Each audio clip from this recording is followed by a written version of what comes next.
Fala, nação rubro-negra, sou eu, Fabrício Lopes, aqui do nosso canal Resenha Rubro-Negra, trazendo para vocês as primeiras e principais notícias do Clube de Regatas do Flamengo nesta quinta-feira, dia 17 de outubro de 2024. Ontem, o Campeonato Brasileiro retornou. Depois das datas FIFA, o Campeonato Brasileiro teve a realização de duas partidas. O São Paulo espancou o Vasco da Gama por 3-0 e o Fortaleza, em casa, conseguiu segurar o ímpeto do Atlético Mineiro, empatando em 1-1 numa partida onde o Fortaleza teve, por boa parte do segundo tempo, 2 jogadores a menos. O Atlético martelou demais, mas não conseguiu vencer a equipe cearense. Mas esse empate deu ao Flamengo a possibilidade que, se vencer o Fluminense hoje, encostar na equipe do Fortaleza, que tem 56 pontos.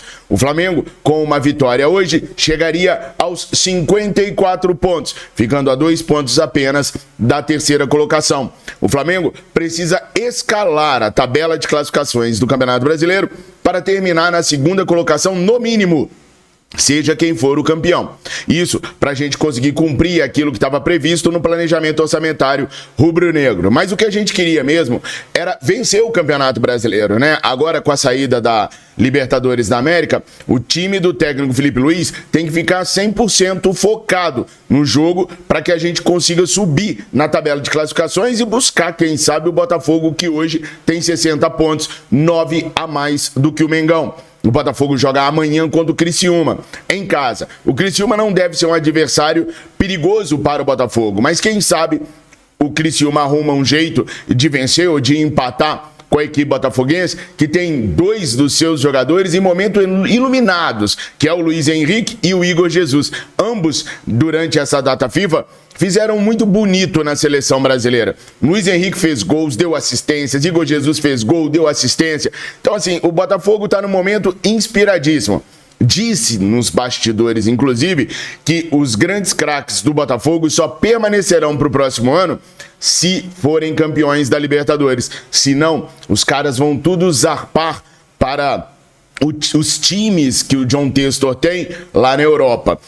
Pode ser que o Botafogo pro ano que vem não seja tão forte assim quanto o Botafogo deste ano. Fair play financeiro vem sendo debatido, vem sendo discutido, mas até agora nada de implementar um fair play financeiro no Brasil. E não é choradeira, não.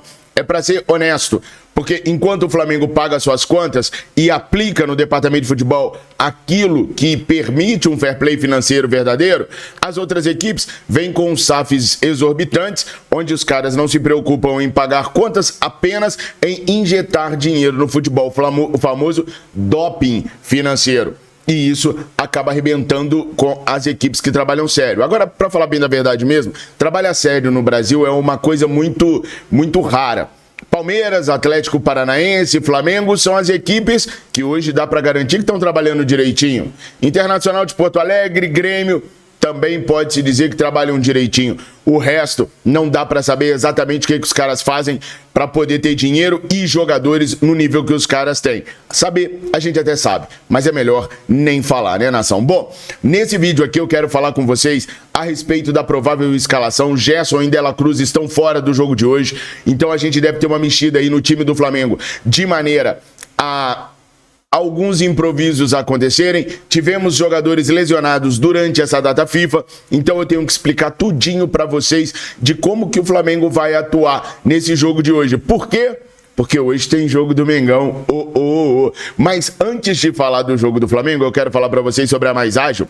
A Mais Ágil é uma empresa especializada na antecipação do seu FGTS. Então, se você está aí preocupado com suas dívidas, com contas vencendo, contas vencidas e precisa dar um jeito de resolver os seus problemas financeiros, clica no link que está na descrição desse vídeo, também no comentário fixado, e fale hoje mesmo com um dos atendentes da Mais Ágil. Eles vão lhe auxiliar a conseguir essa grana o mais rápido possível para você se livrar desses problemas financeiros que você tem. A Mais Ágil está conosco há mais de 3 anos, porque a gente confia no trabalho devido aos feedbacks que quem usou vem nos dando. Só feedbacks bons. Então eu falo para você que quer resolver sua pendência financeira, clica no link que está na descrição desse vídeo, também no comentário fixado, e fale hoje mesmo com um dos atendentes da Mais Ágil. E aí eu trago para vocês Rossi, Wesley, Fabrício Bruno, Léo Pereira e Ayrton Lucas, Alan, Léo Ortiz e Charlie Alcaraz, Michael, Bruno Henrique e Gabriel Barbosa. Essa deve ser a provável escalação do Flamengo, que enfrentará o Fluminense hoje. Vendo o time do Atlético todo recheado de reservas, que entrou contra o Fortaleza, eu falo pra vocês um negócio, é um baita time, tá? É um timaço esse time do Flamengo aqui, se for esse time mesmo que o técnico Felipe Luiz levar a campo hoje. Por que nós estamos tendo um monte de jogadores reservas e a volta do Léo Ortiz para a volância do Flamengo?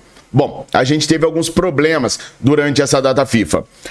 Primeiro problema na lateral direita. O Varela teve uma luxação no ombro e é dúvida para o jogo de hoje. A tendência é que se preserve o Varela e que se vá com o Wesley na lateral direita e com o Daniel Sales na reserva do Wesley para a lateral direita. Daniel Sales é um menino que joga na base, joga o fino da bola na base. O Felipe Luiz teve a oportunidade de conhecê-lo, de jogar com ele na base. Então confia no moleque, sabe que o moleque pode render. Treinou muito bem nos últimos dias, tem uma precisão dos cruzamentos nível profissional, e quando eu digo nível profissional, nível Wesley, nível Varela, tá? Então é um menino que a gente já viu jogando na base, já vimos alguns jogos no profissional também, e vimos que o menino tem capacidade. O Wesley vem crescendo muito, e a tendência é ele crescer mais ainda nas mãos do Felipe Luiz, que conhece do riscado, foi lateral a vida inteira, jogando pelo lado esquerdo, obviamente, mas ainda assim foi lateral a vida inteira. Vai poder auxiliar todos os laterais do Flamengo para melhorarem o seu desempenho. Haja visto o próprio Wesley, que para mim, em 2 jogos com o Felipe Luiz, já jogou muito mais do que todos os anos dele como profissional desde que subiu para o Flamengo. E eu volto a dizer para vocês, o Wesley é um jogador que tem uma cabecinha ruim, tem que trabalhar o extracampo dele. Vem fazendo coisas que não condizem com a carreira de um jogador profissional de futebol. Mas, tecnicamente, sempre foi tido como uma joia nas categorias de base. Sempre foi tido como um dos melhores laterais direitos da sua geração. Não obstante a isso, ele sempre apareceu nas listas europeias como o melhor lateral direito do mundo sub-23. Então ele só precisa ter a cabecinha boa e alguém para orientá-lo a evoluir na função de lateral direito. E eu acredito muito que o Felipe Luiz possa ser essa pessoa sim, tá? Então, essa é a provável escalação, que vai enfrentar um Fluminense hoje bem desfalcado também. Sem o zagueiro Thiago Silva, com alguns problemas como o Ganso, por exemplo, entre outros atletas. Mas o que está mais me chamando a atenção nesse clássico é a falta de fé da torcida tricolor. Apenas 5.000 ingressos foram vendidos para os torcedores do Fluminense. O resto tudo foi para a torcida do Flamengo. Devemos ter hoje aí a expectativa de um público chegando perto dos 50.000, o que é muito pouco pelo que o Flamengo vinha fazendo, mas por tudo que já aconteceu e pelos valores dos ingressos que estão sendo praticados esse ano, é o que tem para hoje. Queria parar um pouquinho para falar sobre Carlos Noval, mas eu não vou tirar aqui da telinha a escalação do Flamengo não. Aliás, o Gabriel Barbosa deve ser até homenageado hoje e tal, antes da partida pelos 300 jogos. Mas vamos lá. Carlos Noval, pessoal, é uma figura muito importante dentro do Flamengo. Ele tá no Flamengo desde a época da Patrícia Amorim. Foi com a Patrícia Amorim que Carlos Noval assumiu a gerência da base do Flamengo. Ele está de férias nesse momento e se a atual gestão vencer o pleito no final do ano, ele não deve ficar mais gerenciando a nossa categoria de base. Ele deve ser realocado para alguma função entre os profissionais. Só que o seguinte, o Carlos Noval, essa notícia foi trazida primeiro pelo Flazoeiro, tá? E aí a gente correu atrás para complementar as informações. Se ele não gostar da realocação nos profissionais, há outros clubes interessados nele. Corinthians, São Paulo, Grêmio e até o Atlético Paranaense estão interessados nos serviços de Carlos Noval. Essa gestão quer tirar, pela segunda vez, diga de passagem, o Carlos Noval das categorias de base e realocar em alguma coisa nos profissionais em que ele não possa mostrar para nós a sua verdadeira capacidade de trabalho. Desde que chegou no Flamengo, na época da Patrícia Amorim ainda, Carlos Noval teve um trabalho muito importante nas categorias de base do Flamengo. Foi ele o responsável por remodelar as categorias de base. Ah, mas não foi o Eduardo Bandeira de Melo? Foi o Bandeira, seguindo orientações do Carlos Noval, contratou uma empresa para remodelar o departamento de base do Flamengo. Isso foi feito, a nossa base melhorou bastante, mas sempre sobre a batuta do Carlos Noval. Talvez você não tenha escutado muito falar sobre o nome do Carlos Noval, porque ele é um cara que trabalha em silêncio, ele é um cara que trabalha no miudinho, ele não é de querer holofotes para ele, ele não é um cara de se autopromover. Então, muitas vezes, a gente vê assim, foi o Bandeira que reformulou a base. Foi porque ele era o presidente, mas foi sobre a batuta do Carlos Noval. Foi sobre a batuta de Carlos Noval nas categorias de base, por exemplo, que nós conseguimos revelar Lucas Paquetá, Felipe Viseu, Vinícius Júnior, entre outros tantos jogadores, Matheus França, Lázaro. Todos esses últimos jogadores que saíram da base do Flamengo saíram da batuta do Carlos Noval. Recentemente, o Carlos Noval foi tirado da base e foi colocado nos profissionais do Flamengo, onde ele não tinha uma função específica determinante, e a base foi pro lixo de novo. Aí o Carlos Noval voltou para a base, voltou a arrumar a base de 2 anos para cá, e a gente teve um Lohan aparecendo, teve o Matheus Gonçalves aparecendo. Então, tirar o Carlos Noval da base é talvez um dos maiores tiros no pé que essa gestão possa vir a dar. Mesmo que tenham outros grandes profissionais no mercado que possam ser contratados, o que se fala internamente hoje é simplesmente uma realocação de posicionamento do Carlos Noval, que só prejudicaria a nossa base. Então, fica aqui também o complemento sobre o que eu consegui apurar de Carlos Noval e a base do Flamengo. Voltando então a falar sobre a escalação do Flamengo, temos o Léo Ortiz se deslocando para o meio de campo, porque o Gerson, com aquele problema na unha, que ele mesmo queria jogar, ele mesmo pediu para jogar, hoje não deve jogar. Talvez o Felipe Luiz o leve para o banco de reservas, mas não deve deixá-lo jogar, porque o grande foco da semana é o jogo contra o Corinthians. O jogo contra o Fluminense é muito importante, mas não nos leva ainda a passos maiores no Brasileirão. Já o jogo contra o Corinthians é determinante para a gente conseguir chegar à final da competição. Então, o Gerson vai ter tratado o lance da unha, já teve até, né? Mas deve ficar no banco de reservas, assim como Nicolás de la Cruz. Nicolás de la Cruz está lesionado? Não, ele não está lesionado, mas ele ainda sente algum tipo de desconforto. Ele é um jogador meio de vidro ali. O Tite nunca foi bom para dosar carga de jogadores. Nunca foi bom para isso. E com o Nicolás de la Cruz foi a mesma coisa. Ele estourou o jogador. O de la Cruz, quem me acompanha há mais tempo sabe, tem que jogar 5, 6 jogos, ficar 2, 3 fora. Joga mais 5, 6 jogos, fica 2, 3 jogos fora.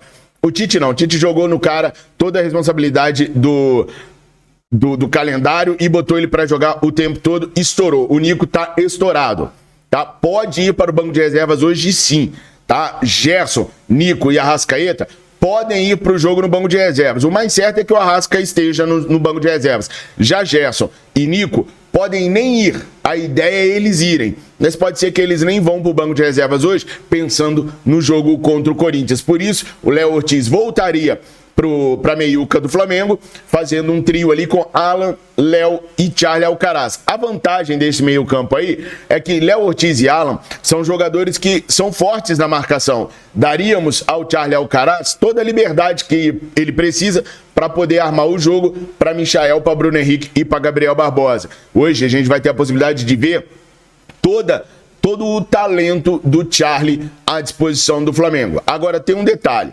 O Charlie Alcaraz, ele foi denunciado no artigo 254A do Código Desportivo de Justiça Brasileira, que reza o seguinte: praticar agressão física durante a partida, prova ou equivalente. A pena, pessoal, suspensão de 4 a 12 partidas, provas ou equivalentes, se praticada por atleta, mesmo se suplente, treinador, médico ou membro da comissão técnica, e suspensão pelo prazo de 30 a 180 dias, se praticada por qualquer outra pessoa natural submetida a esse código. Ou seja, 30 a 180 dias se não for jogador, se não for técnico, por exemplo. Se for um dirigente, entre em campo e dá um catiripapo, né? O Eurico Miranda foi o último dirigente que eu me lembro de entrar em campo e dar um chute no popozão de alguém. Para esse caso do dirigente, pega a pena por meses ali, por dias. No caso de atletas, aí pega partidas ou provas, porque o Código Brasileiro de Justiça Desportiva, ele não serve só para futebol, serve para natação, para o basquete, para o vôlei, por isso fala-se em provas também, tá? Então, no mínimo, é 4 partidas de suspensão. Então, quer dizer que o Carlos Alcaraz vai ficar fora por 4 jogos? Não necessariamente. Quando do julgamento, o departamento jurídico do Flamengo vai tentar tirar, desenquadrá-lo do 254A para jogar para outro, tá? Então, você descaracteriza a acusação que o coloca no no artigo 254A, joga para outro artigo que tem pena menor ou nem tem pena, e aí você faz a defesa do atleta, você conseguindo, você tira isso daí. Vale lembrar que essa punição, caso ela venha a acontecer, é apenas para o Campeonato Brasileiro e não para a Copa do Brasil, ok? Então vamos ficar alertas aí para ver como que vai ser o trabalho do Flamengo para proteger Carlos Alcaraz nessa situação aí. Isso tudo é aquele imbróglio do jogo contra o Corinthians, que o Alcaraz entrou meio que para defender o Gerson e acabou dando esse tumultuzão todo aí, dando esse problemão todo aí, e ele pode ficar 4 partidas, o que deixaria ele fora do Campeonato Brasileiro, dependendo da data de julgamento, porque nós já estamos na 30ª rodada. Então, se ele pegar aí 6 jogos, voltaria o quê? Faltando 2 jogos para terminar o Brasileirão. Então, corre o risco até do que, dependendo do que acontecer no julgamento e de quando for o julgamento, ele tem que cumprir essas partidas no Brasileirão do ano que vem. Beleza, pessoal? Então, vamos ficar atentos aí a toda a movimentação. Bom, a Juventus, que é o Léo Ortiz, notícia trazida pelo GE ontem, dia 16.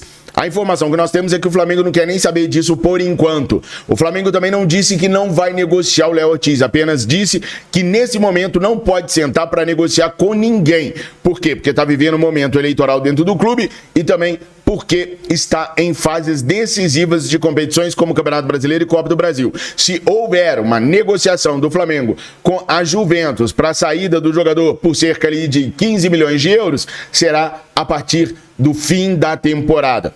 Pessoal, se realmente chegar uma proposta da Juventus para o Flamengo, dificilmente o Flamengo vai segurar aquele que para mim é o melhor zagueiro do Brasil no momento. Não vai ter como segurar o Léo Ortiz, não é nem por conta dos 15 milhões de euros, e sim pelo escudo que vem atrás dos 15 milhões de euros, que é o escudo da Juventus, uma mega equipe no cenário mundial. A idade do Léo Ortiz também já está na idade limite para que ele vá. E quando o cara é bom mesmo, né? O cara nem jogou como zagueiro direito durante essa temporada, nem foi convocado para a seleção brasileira, mas o talento que ele mostrou prova que ele é muito bom e a vitrine do Flamengo é melhor ainda, expondo o atleta que deve sair. Se a proposta chegar, eu não tenho dúvida, ele sai e vai para a Juventus no ano que vem. Sobre o Hugo Souza. Gente, aconteceu exatamente o que eu falei que aconteceria. Quem está no clube de membros sabe que eu já tinha falado para vocês. O Corinthians não tem opção com relação a pagar ou não pagar a multa. Ah, então tem que ser 24 horas depois do pagamento da multa? Não, não tem. O que não pode acontecer é o seguinte: quando chegar no dia 30 de novembro, não pode ter pendências financeiras para o Corinthians comprar o Hugo. Então chegou lá no 30 de novembro, que é a data limite para o Corinthians pagar o Flamengo pelo Hugo. Se houver alguma pendência, o Corinthians tem que quitar a pendência primeiro para depois poder pagar o Hugo. Então vamos lá. Ficou combinado que no dia 30 de novembro eles vão pagar 800 mil euros à vista. Ok, primeiro tem que pagar os 500 mil do jogo de sábado, do jogo de domingo. Pagou os 500 mil? Agora a gente pode aceitar os 800 mil euros. Ah, foi parcelado. Parcelou ali de 4 vezes de 200 mil euros. Beleza. Para o Flamengo aceitar o parcelamento, para o parcelamento ser lavrado em contrato, porque vai gerar um outro contrato de parcelamento pela compra do Hugo, tem que pagar primeiro os 500 mil euros. Então o Corinthians não tem pra onde correr, são muitas falácias, muito nhenhenhen, muita bobajada. No final das contas, se eles colocarem o Hugo em campo, eles têm que pagar os 500 mil euros. O Flamengo tá muito tranquilo com relação a isso. O fato é que é a última negociação entre Flamengo e Corinthians. O Flamengo não negociará mais com o Corinthians depois da situação envolvendo o Hugo e Mateuzinho. Os caras estão abaixo do aceitável nas negociações de jogadores. Nação, essas eram as notícias que eu tinha que trazer para vocês nessa primeira hora do dia. Eu espero que vocês tenham curtido. Curtem, comentem, compartilhem, tragam novos membros VBPs aqui pro nosso canal. Por apenas R$ 1,99 vocês nos ajudam demais. Fiquem com Deus, tamo juntos. Ó, já tá subindo aí há um tempinho já os nossos membros, né? Beijo no coração de todos aqueles que apoiam o nosso canal no Clube de Membros. Beijo pra você que apoia o nosso canal, se inscrevendo, dando like e chamando geral pra vir pra cá, tá? Tamo juntos, fiquem com Deus. Saudações rubro-negras.